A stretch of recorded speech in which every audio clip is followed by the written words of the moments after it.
ReliaQuest mental performance coach Darren McMains interviews top performers across multiple industries to unpack their mindset and their strategies that has helped them dominate in their arena so you can dominate in yours. Welcome to No Show Dogs, powered by ReliaQuest. Becky Burleigh is one of the best U.S. soccer coaches to ever walk the sidelines. Her 513 career wins rank as the most ever by a female NCAA Division I coach. In over 31 years at the helm, she spent 26 of those at the University of Florida.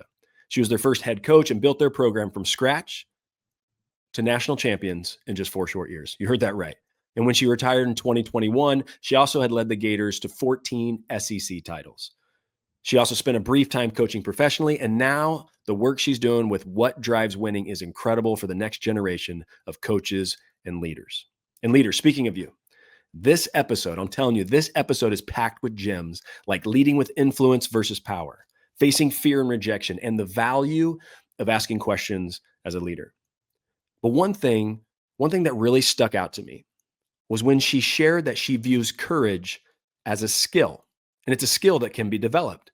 And here's what you'll hear her specifically say in our conversation. She said this: courage is a skill, and the more you exercise it, the better you become at it. When you're at a crossroads of either tapping out or having courage, you're getting reps at one or the other. You're either getting reps at tapping out or you're getting reps at courage.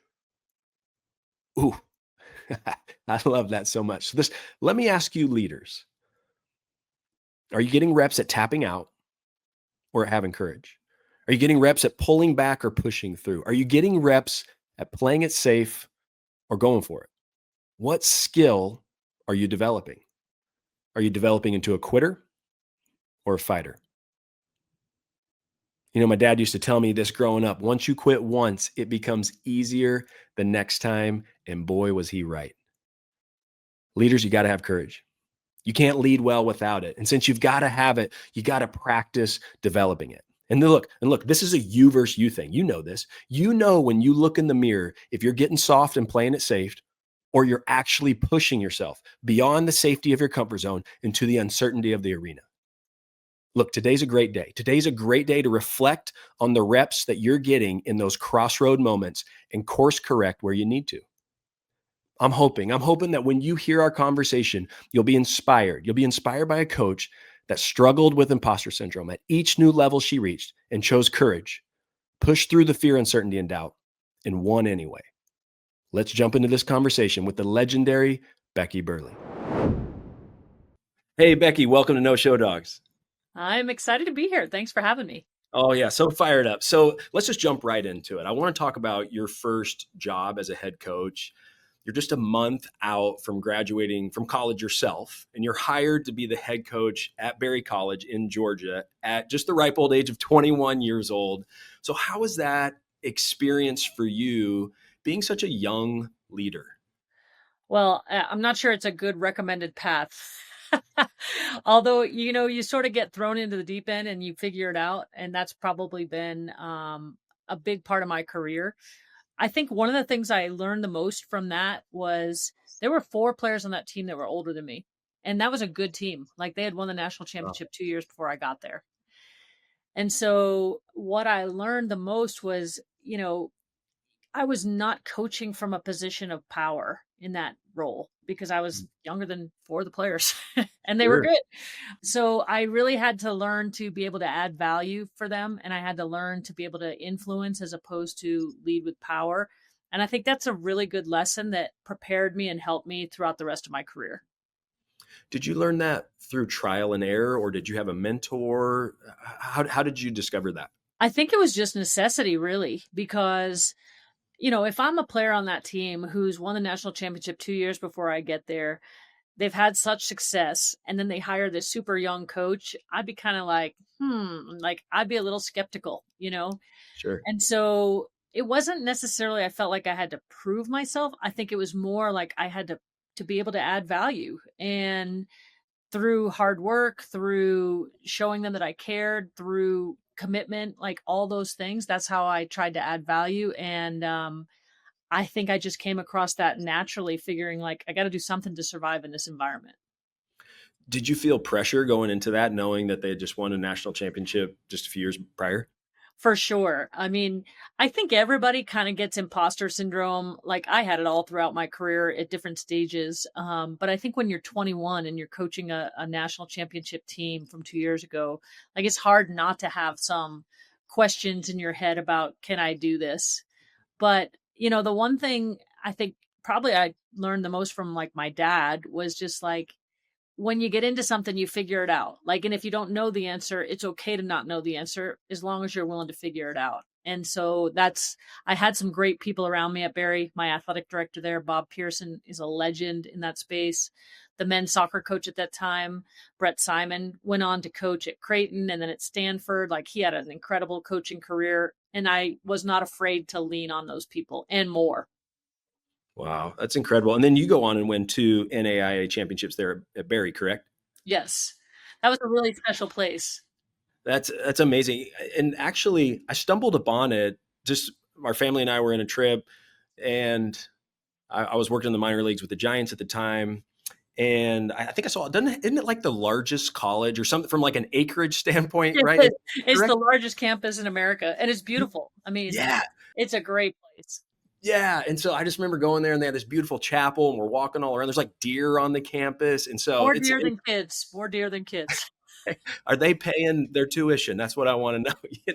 So, oh, that's good. I love it. Yeah. Berry College. What a beautiful place. And then you leave there and then you join the University of Florida. And the thing about joining Florida is at this time, they did not have a soccer team. And so you were the one that went there and you're building this program from scratch. And this is the thing I want our listeners to really keen in on is in just 4 short years, you went from no program to national champions, which is unprecedented. And so I'm curious, what did you do specifically to really build such a powerhouse so quickly? Well, what I would say is what Florida did specifically. We had great leadership at Florida at that time. Jeremy Foley was the athletic director. Clearly, he was like one of those leaders who will take a risk on people, because even though I've been coaching for 5 years at that point, still I'm 26, and this is Florida. So talk about imposter syndrome again. Like, Yeah. you're moving to a much, much bigger spotlight. But Florida hired me a year in advance, which was unheard of at that time. Nobody was doing that. They put resources into it. The one thing I'll say about Jeremy is he was in it to win it for every sport. He wasn't just like, hey, we're going to have a couple flagship sports and they're going to carry it all. If we were going to have a sport, they were going to be competitive because he would give the resources to make it that way. And so I think it just put us ahead of the game in so many aspects. So when you say you were hired a year early, so you were hired in 94, but the team started playing in 95. Is that correct? Correct. So what did that year look like? Was it just pounding the pavement out on the recruiting trail? Like what were you doing in that year to set your guys' program up for such huge success? I would never repeat that year again. I mean, that was an exhausting year because like literally we had nothing, like there was a club team there. And the club team, both on the men's and women's side, has been really successful at Florida. So that was at least a little bit of a bridge to a varsity team. But, like the first year we shared a practice field with football, and that was Coach Spurrier's error. Like, when's that going to happen again? Again, goes back to the leadership of like, what athletic director is going to ask their football coach to share a soccer field or a field with a brand new program, but that was like the way it just happened there. It was Team Florida. But that first year was everything. It was like making connections in the community. It was recruiting our butts off because you're starting from zero, like you have 0 players. It was using other sports teams to be like the hosts for our team. So having to really get to know all the athletes from different sports because we didn't have anyone to host any of our recruits. So it just like, I remember thinking, like there were days where I'd be like, all right, what do I got to get done this week? And it would be so overwhelming. I'm like, I cannot, that's too big. And I'd be like, what do I need to get done today? And I would be like, still too big. What do I need to get done before lunch? And then I would just attack that because it was just a really, really big project. Glad I did it once. I'm not sure I'd ever do it again. That's amazing. And you bring up such a good point around when we're looking at something that's so overwhelming and so big. And I can't even imagine what that must have been like. And it's cool to hear how you went through your process where even days were too big and you're like, I just got to figure out what can I do before lunch. Really fascinating. And then let's go to 1998 though, when you guys win the national championship. And specifically, I want to bring up, you guys were 26-1 that year. Mm-hmm. With your one loss during the regular season coming against the University of North Carolina. Now, just to give our listeners some context, at this point in women's soccer, like University of North Carolina had won 11 of the previous 12 national championships. They were coming off back-to-back national championship seasons. You guys lose to them in the regular season. Then you meet them in the finals. And so what I would love to know is, from a mindset perspective, how did you prepare your team to go up against North Carolina, who at this point in the history of women's soccer were just, I mean, it's Goliath, right? Like, how did you get them in a headspace where they knew they could go out and compete and win? I have to give a little credit to North Carolina in this scenario because, Anson Dorn's legendary coach in our sport, the GOAT. And we played them every single opportunity we could, meaning fall, spring, any chance we could. And he didn't have to say yes to that. He had plenty of options of games that he could play. And so what I think that helped us understand is like, all right, let's accelerate this process of figuring out what we need to get to, because they were, like you said, the gold standard at that point. And it was a painful process to get there. I mean, the first time we played them, we lost 9-0. That's like a mercy killing. Like, yeah. I think he told people to stop scoring goals.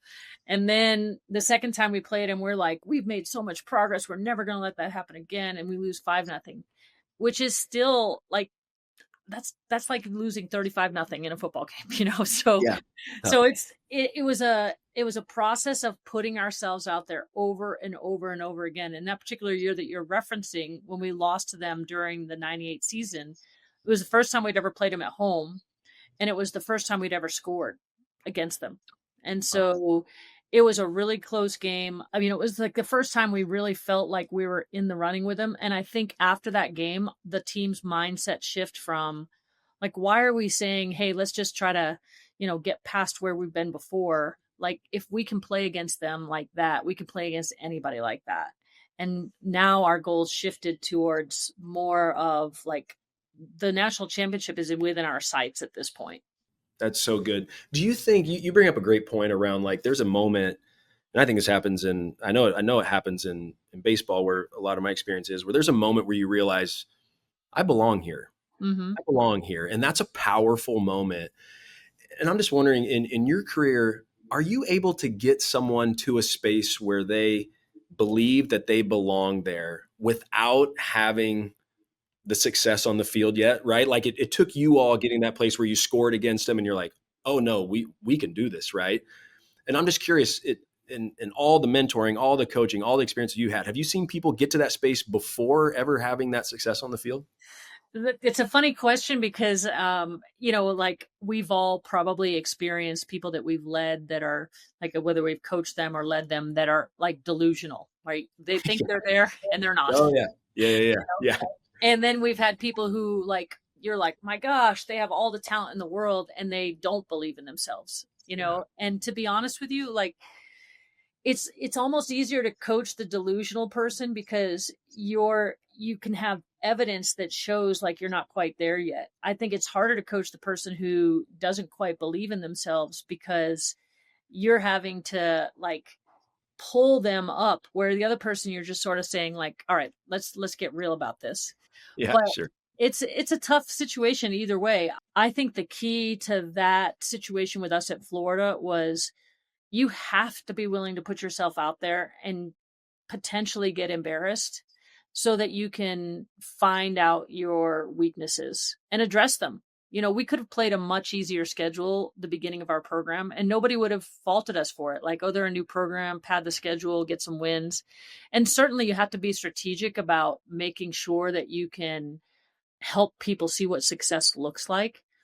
But putting yourself out there to be scrutinized by like having the best kind of come at you, I think that takes a certain amount of courage that particular group of players had, almost to the point where they were like, we are sick of losing to them. We are sick of getting humiliated by them. Like, we're going to figure this out because we're just over it. And it wasn't like, oh, they're just so much better than us, we're going to back off. It was like, let's dig in even harder. I love that.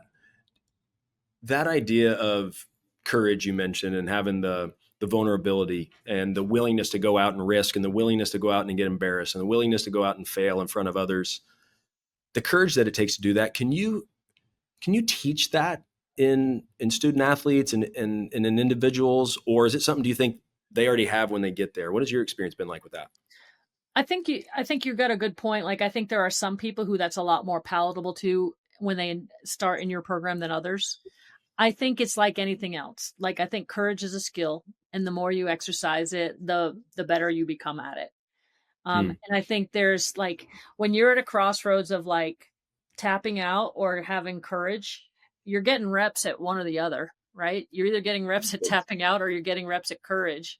And so, like, being willing to have the reps at courage and not grading yourself on the outcome of the courage, but more grading yourself on the willingness to have the courage. Wow, that is so good. That is so powerful. How have you exercised that courage? Like, do you have a specific story where, and you talked a little bit about it before, where it's like there's imposter syndrome showing up, times you felt overwhelmed, but you had a time in your career that you can think back to where it took every ounce of courage inside of you to get out there and lead the team that you were entrusted to lead? Well, that was pretty much every stage of my career, because, like, when you're like a 21-year-old going into coaching a college team, like, you kind of have to fake it till you make it a little bit, right? And then you go to Florida, and yeah, okay, I have now had some coaching experience, I've had some success, but the people who are around me at Florida are like freaking legends. Like, these are people who are really established in their field. Like, I've watched them on TV. Like, it's like a whole Yeah. different thing. And so then you're like, well, will what I did there work here? And it's a whole different ball game. And then when I left Florida, I coached for like a half of a season in the NWSL as an interim head coach. And that team was just freaking loaded with unbelievable players. You have Marta, who's been World Player of the Year for Brazil. You have Alex Morgan. You have Sid LaRue, Ashlyn Harris, Ali Krieger, like all these national team players. And I know I'm leaving out a bunch. And so you're like, will what I did there work here? And so Yeah. every time you step into a new environment like that, you're kind of exercising the courage, because I can remember, like, particularly because it's the most recent, that NWSL situation was like, when the GM called and asked me about it, I thought they were asking me about giving them names for people to be the interim coach. And they're like, no, we're talking for you to do this. And I was like, me? And it's not like that false humility. It's just like, it's more like it's a different level. And when you put yourself out there, it's like, I remember particularly saying yes to that. And then I was like, oh, like, I'm actually going to have to go there and like coach all these players now. So I've said Yeah. yes, but now I got to actually go do it. And then it's the same thing. I step away from coaching and I step into a totally different field. I'm talking to people in different sports that I've never had any experience with. Will what I did there work here? So I have a big trust in my ability to learn. I know I don't know a lot of everything, but I know I can learn. And so that's what sort of sustains me in that courage department. So good. Let's talk about what you're doing now, if you don't mind. I mean, 26 seasons at Florida, 31 years coaching overall. And what I read was you retired as the only Division I female soccer coach to have over 500 wins, which incredible, right? And now you're doing amazing work, mentoring, leading other coaches through an organization called What Drives Winning. So let's just talk a little bit about that. Can you just first tell us a little bit about What Drives Winning? Sure. Well, the way the whole What Drives Winning thing started was Mark Daignault, NBA Coach of the Year, won with the Oklahoma City Thunder this year. He was an assistant to Billy Donovan while I was at Florida. And I did not know him because he wasn't an assistant coach. He was an assistant to Billy. And so I was at a conference listening to a speaker. I went up to the speaker afterwards and I said, hey, I would love for you to come to Gainesville? Because like I generally put myself out there. Well, the speaker was like from Alaska, so the chances of them going to Gainesville, Florida, slim, but you never know unless you ask. And he's Sure. like, "Oh, I was just there a couple weeks ago," and I'm like, "Really?" And he's like, "Yeah, I know Mark Dagnall on your basketball staff." I did not know Mark, so when I got back, I just looked up on our little directory. I called Mark. Mark introduced me to Brett Ledbetter, who is now my business partner in What Drives Winning. I don't know that we would have ever crossed paths because Brett's a basketball guy. I'm a soccer person. And so I went to see him work with his academy, and he had an academy from 6th to 12th graders that he was teaching not only basketball skills, but sort of this whole concept of what we called then the film room, where they would show clips from players and coaches and different people and just ask questions. Well, once I saw that, I was like, this is it. And so I asked Brett to come work with my team. He did. Other coaches at Florida started to pick up on that. He started working with some of those teams. And then his business in terms of consulting just took off because he has such great information, and this leading through questions was so engaging. We did a head coaches collaboration at Florida that was probably the best thing I ever did from a professional development standpoint, that brought all those coaches together. I mean, we had so much intellectual capital in that room, so much knowledge. And then, so it was kind of just a natural thing when I decided to stop coaching to move into that, because I was already using all the What Drives Winning stuff that I was learning with my team. And so it sort of was a natural progression to go in that direction. You mentioned leading with questions. What, can you talk just a little bit more about that? What does that mean specifically? Well, interestingly, when you were talking about it, you're saying, you're a mentor, all that kind of stuff. And I'm not opposed to that wording, but what I would say is like a better description of it is to be a thinking partner for people, because most people have expertise in their environments that I will never have. Like if Sure. I'm going to watch a basketball team, they are not taking any basketball advice from me. And if they are, they're in big trouble. So I can't really get sucked into that lane of basketball. But what I can do is I can talk about like the things that I see that are responses to adversity or leadership or communication, and so hoping to help teams and coaches sort of be like a mirror for them and ask them questions that lead them to the answers that they already have, but maybe they haven't considered because they haven't been asked good questions.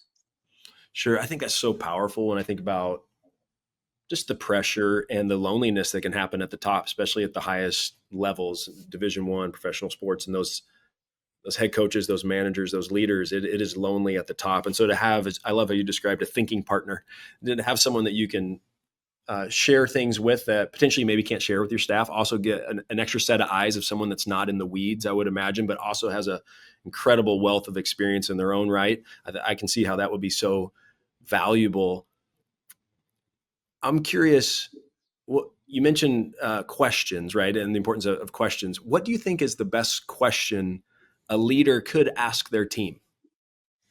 When there's so many good questions, but one of the things when I would have individual meetings with players that I would ask is, what's the most important thing we should be talking about right now? Mm, Because I could make an assumption. And to be fair, like if I ask that question to a player, oftentimes my assumption is going to be that they're going to want to talk about playing time, because that seems to be a prevalent topic. But I've always been surprised, like when I have asked that question, that it's not always that. And I'm making an assumption based on my experiences when that might not be theirs.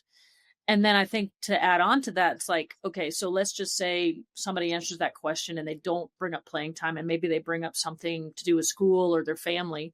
Like, if you continue to ask questions to help them get clarity on that situation, I feel like you're going to always be really valuable to that person, because I'm not telling them anything about their family or about their classes, but I'm helping them kind of discover their voice on that, or their thoughts or their feelings on that. And that to me, like, I love when somebody asks me good questions because it brings clarity to my thinking.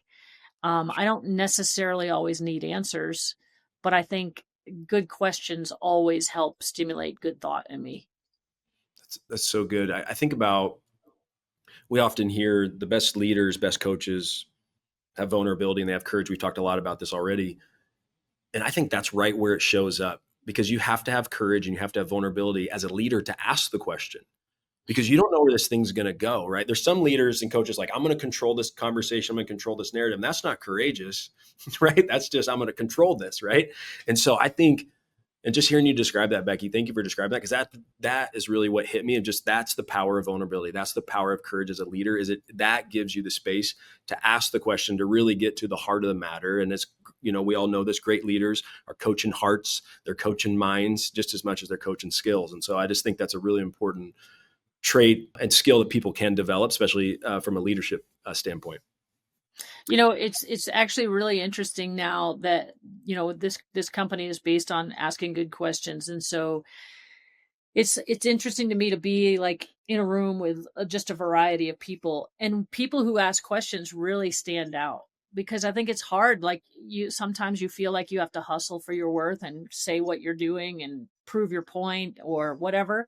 But I think when you see the people that you're most drawn to, it's usually the people who ask you the most questions.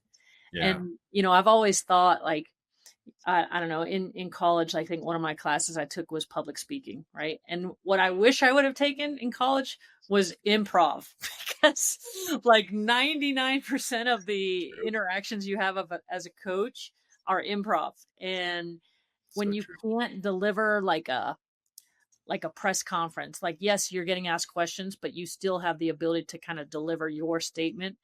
I think improv is so much more valuable. That is so true. I love improv. I've been saying this for years, Becky, and you've just now convicted me again. I've been saying, like, I want to give one season of my life to doing improv. Whether that's just for a few months, because of just how scary, how It's so fun. scary, but Yeah. Have you that's what ever would done be it? Have so you ever amazing. have you jumped into it before? I have a little bit. We brought some improv people into work with our team. Blair Bloomston was amazing at that. Like, she came in with our team multiple times, and it really teaches you to be a good active listener, because you can't Sure. improv if you don't listen to what people are saying. It teaches you to be okay with ambiguity. To be able to say and instead of but. Like, there's just so many Oh, yeah. parts to it. No Show Dogs is brought to you by ReliaQuest, the global leader in AI cybersecurity. ReliaQuest helps enterprise cybersecurity teams contain threats in minutes with its agentic AI security operations platform, Gray Matter. ReliaQuest makes security possible for the most trusted enterprise brands in the world. Learn more at ReliaQuest.com.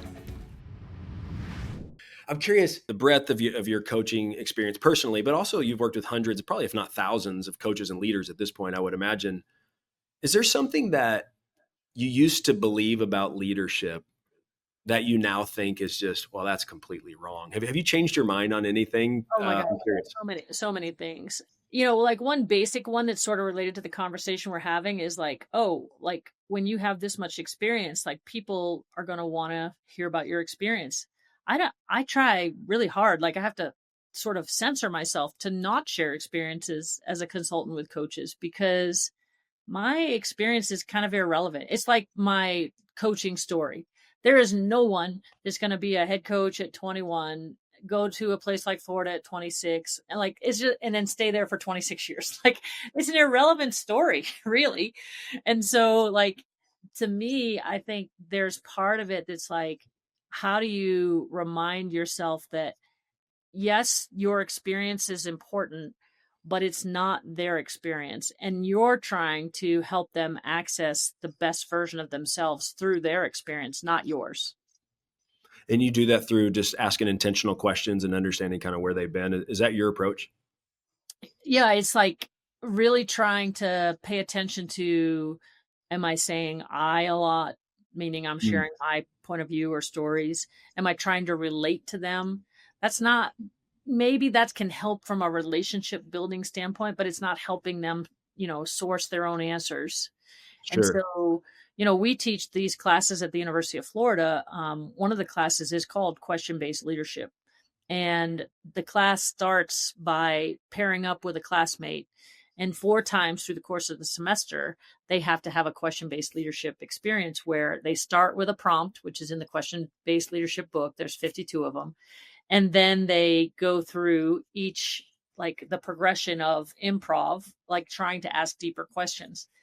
I'm just telling you, like, people are so bad at it at the beginning. But what's awesome is like only in 4 practices, like the improvement is so incredible because they just become so much more intentional about what they're doing. Sure. Do you ever get to a point where you're working with a coach, you're thinking partner for them, and they're like, just tell me what to do, Becky. Stop asking me the question and just tell me what to do. Like, do you get to those points? Athletes want that all the time. I'm sure. I'm sure. Yeah. And I think that there was a football coach who answered that question one time, and I really respected his answer. And he said something because an athlete said to him, "Why don't you just tell me? Just tell me." And he said, "You know what? When you're on the 1 yard line and there's no timeouts left, and you have to make a read and call the defense, I'm not going to be able to tell you anything. So like." You have to be able to make those decisions at that point. The only thing I can do is help prepare you for those situations, not give you the answers for those situations. That's so good. That this is not a word, but it's like this figure it outiveness, like, and I think about that definitely in the major leagues, and I've had some experience now in tennis where it's same thing. Like, I get nervous when I see players in the middle of a game or the middle of an at bat look to the dugout, look to the coach for the answer. And it's like, they're just not there yet. Like, they're still there. They haven't fully owned the at bat yet, or they haven't fully owned the pitcher's mound, where it's like, because they're looking for help. And generally the answers are always inside because they've had enough experience. If they're at the major league level, they have enough experience. And so they're just kind of punting on their own ownership. I've just seen that over and over again. So I think it bring up a great point. You're obviously a great listener. And so what I'm thinking about is, as a head coach, what are some things that you would listen for? This is, and I'm talking about in the locker room, like conversations that assistant coaches were having or player to player conversations. But what were some things you were listening for that told you more than any stat sheet could ever tell you? Well, first of all, I think about the first thing I thought about when you said that is like, I think about people who are around your program that know so much more than you. Like, for example, in a college setting, my academic advisor and I, like, we were so tight, and he gave me more insight to my team than any of my assistant coaches ever, because it's a different environment when they're visiting with him in his office, and he's hearing the backstories, he's hearing stories between players, he's hearing it all. The training room, same thing. So much information gets passed in the training room. And when you have people in positions like that, like my trainer or my academic advisor, who was just like, they were an integral part of our staff, and I was willing to listen to them and let them have input on things. To me, that's part of it, is like the people. And then honestly, I think the other part of it is, it's, I think Brett coined this term. It might have been in the What Drives Winning Teams book. It's called the action between the action. Like, I think that's what tells you the most about your team. So we can all see the action. Like, they passed the ball correctly, or they made a mistake, or whatever happened. But it's like, what happens after that? So what happens in between the action? So does that person immediately do the next right thing? Does that person pout or sulk or blame or complain? And when you start adding up all those actions between the actions, I did this once. I tried to do it. Soccer, it's really hard for me to do it because I just get so sucked into the game. I can do it in other sports really well. Like, I can sit on the bench of another sport and pay attention to all the things that aren't necessarily executing at a championship level. Like, maybe we're talking back to the officials. Maybe people on the bench are disengaged, or when someone comes out of a game, they're pissy, like whatever it is. When it's soccer, my eyes get stuck on the ball. And so that's why it's like great to be able to, like, if you watch sports through that lens, sports becomes, like, to me, like infinitely more entertaining, which is why live sports is so exciting, because when I'm watching a game on TV, like, all I can do is follow what the camera follows, But when I just was at a live game this weekend, and it's so fun to see, like, oh, this is going on down here when the ball is down here, And I think paying attention to those things tells you more about your team than anything about the action. That's great. I got just a couple more for you. I know we're getting close to the end of it, but I'm curious in that idea right there where you're talking about seeing things that other people don't see, right? And I think that's what great leaders do. When I think about the glue of someone's team, right? Not so much the captain, not so much the star, but coaches see things where it's like we can't do it without that or though that individual or those two or three players, like the invisible leaders, whatever you want to call them. Like what are some things that you look for that you spot when you go, oh, that's the glue of our team, or we need that person right there? What are some traits or things that you look for that you notice that those individuals have? Well, you just said the word, like when you have a noticer on your team, like someone who's good at that. We did DISC with our team a lot. It's a behavioral assessment, DISC. And the S's are like the people who are like supportive, they are steady, and they are really good noticers. The hardest part is they aren't necessarily going to offer their opinion unless you ask for it. And so having somebody who's a noticer is helpful, but then you still have to create a platform for them to bring that information to the team if they're not forthcoming with that. But I think that's I always think the S's on teams are the glue, like sometimes they can get overlooked because they're just so helpful and they might not necessarily be like the person who's out front as much, but man, you just can't have a team without people like that.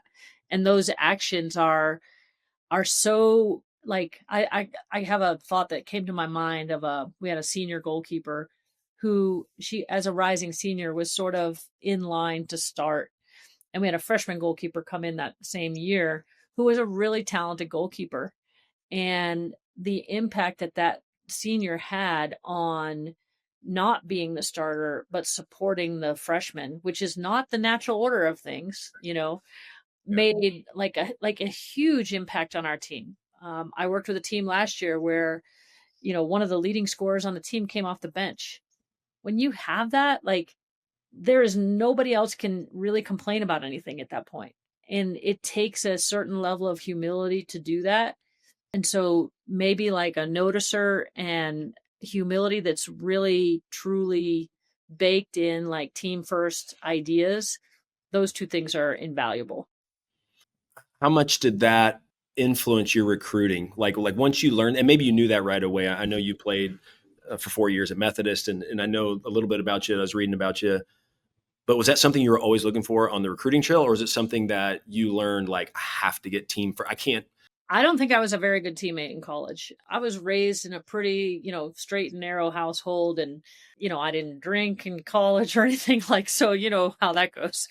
And so like I felt like I was really judgmental. And the thing that was probably the most disappointing was I was not trying like I used to think I was the most committed player on our team, right or wrong. I'm sure my teammates would argue it sometimes, but I thought that.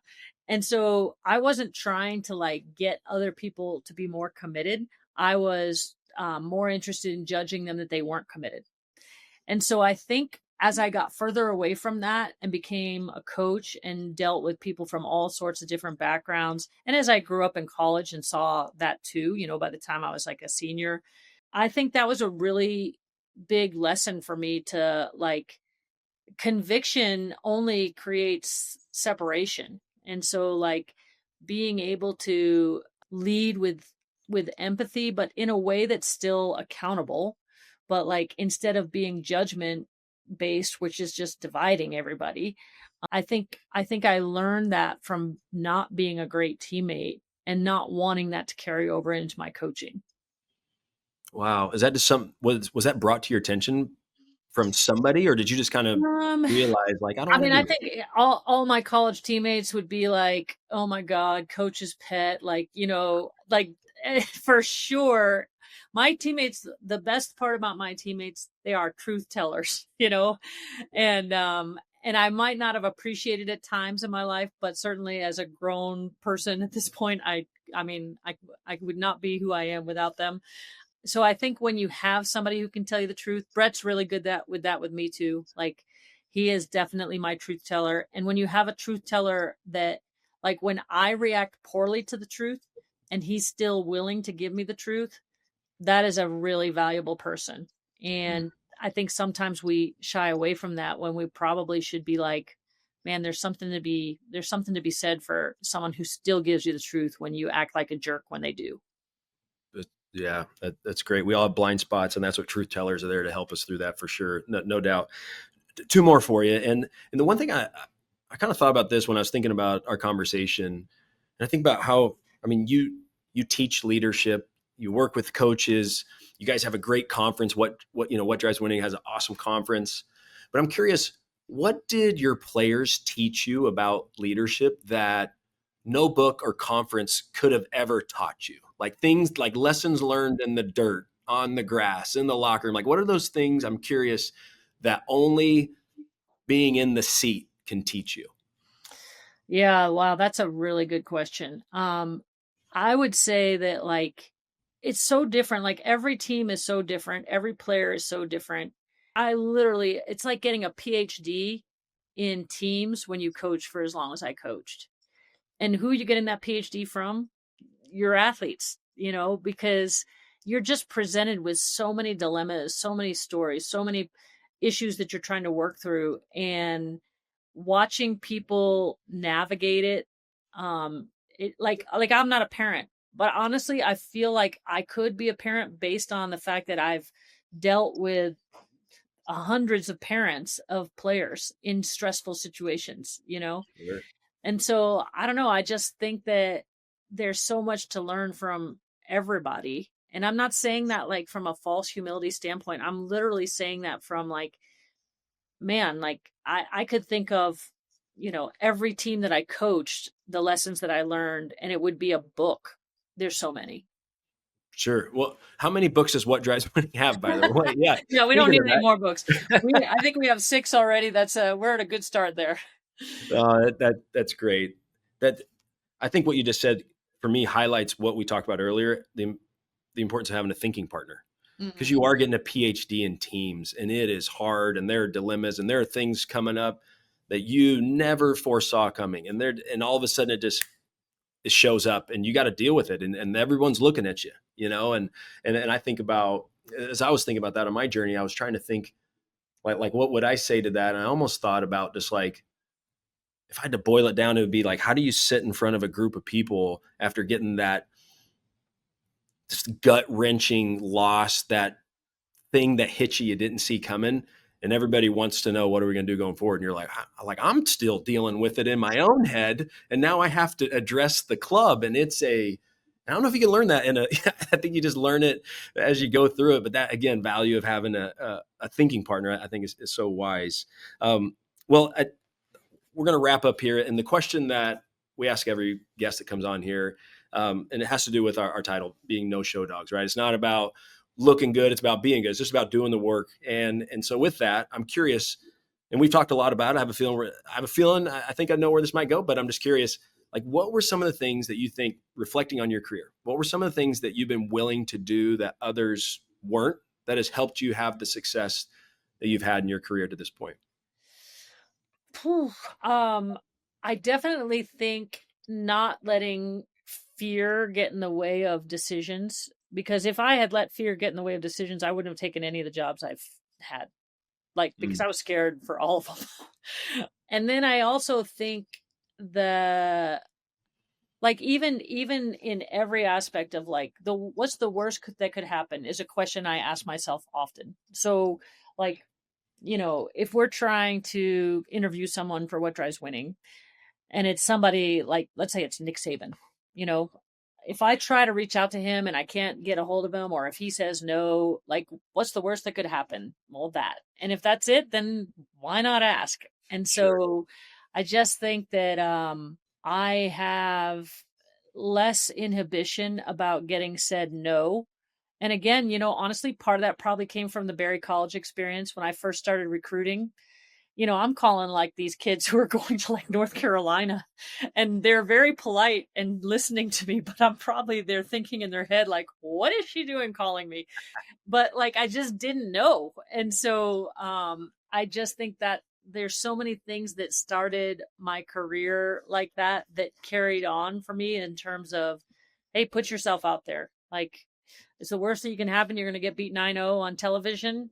okay, like you're going to live through that. Yeah. And so I think those are things that have helped me not have as many barriers to entry that other people might have. It's good. That's really good. And I'll tell you, asking you to come on the No Show Dogs podcast, literally the conversation I had in my head was like, well, what's the worst that could happen? She could just say no. So, and here we are. So thank That's you. right. Thank You you. never know unless you ask. Never know. And we're so grateful, by the way. Thank you so much for just sharing your heart and wisdom with us. I'm curious where, if people are going to, they want to follow you, want to find you, where would you send them to? Well, the best place for resources is to go to What Drives Winning. It's a YouTube channel. There are so many free resources on there for coaches, So good. leaders, etc. And so, like, subscribe to that YouTube channel. But we're on all the social platforms as well. And one of the biggest parts that we're trying to do is find a way to distribute resources to people who might not otherwise have them. Because when I was at Florida, I had the opportunity to bring in someone like Brett for my program. I know that every school can't do that. But if we can find a way to help people have resources on a free basis, that's part of our mission too. Yeah, it's so good. And I can tell you, as someone that's used those resources, like such high quality from some of the best coaches in the world. And it's just fantastic. So thank you for providing those and making those free for all of us. So I just want to really thank you for that. And for our listeners out there, once you're done checking out What Drives Winning, and I just want to encourage you to follow No Show Dogs on Instagram as well at No Show Dogs. And if you don't want to miss an episode, just be sure to subscribe, because we're going to continue bringing these hard-earned strategies from some of the best coaches, some of the best leaders, and some of the best athletes in the world, and share how their mindset has helped them dominate in their arena so you can dominate in yours. Now go out and make it a great day. Thanks, Becky. Thanks.